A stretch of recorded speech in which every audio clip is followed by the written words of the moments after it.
আসসালামু আলাইকুম প্রিয় দর্শক, আমি আছি এখন গাজীপুর কালীগঞ্জের যে ব্যাংকের মোড় আছে ওখানে।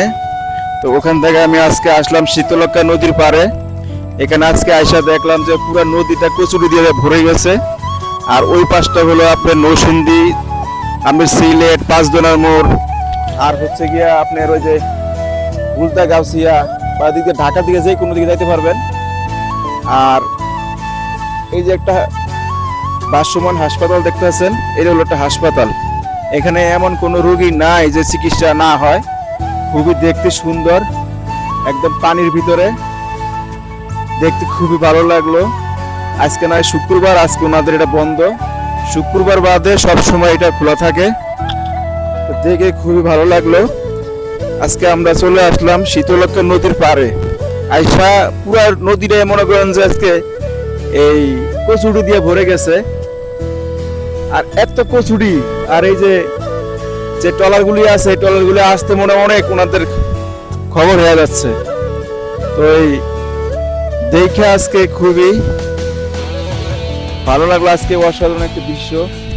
তো এখানে এক ভাই আছে, এই ভাই স্থানীয় এখানকার, এখানে ওনাদের বাড়িঘর।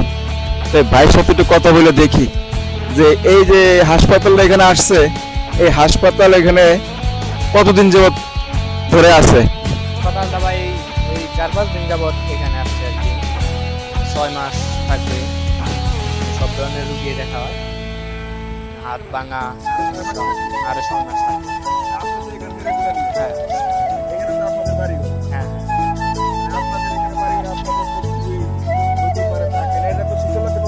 হ্যাঁ হ্যাঁ শীতলক্ষ্যা নদী, কালীগঞ্জ বাজার, ওই গুদারাঘাট।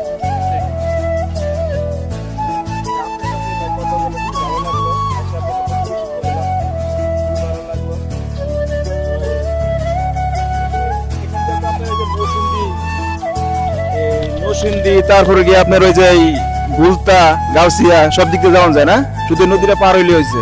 নরসিংদী, পাঁচদোনা, বুলতা, ও, সিলেট সব দিকে যাওয়া যায়। ঠিক আছে ভাইয়া, তো রাখলাম। হ্যাঁ, ওকে, আল্লাহ হাফেজ।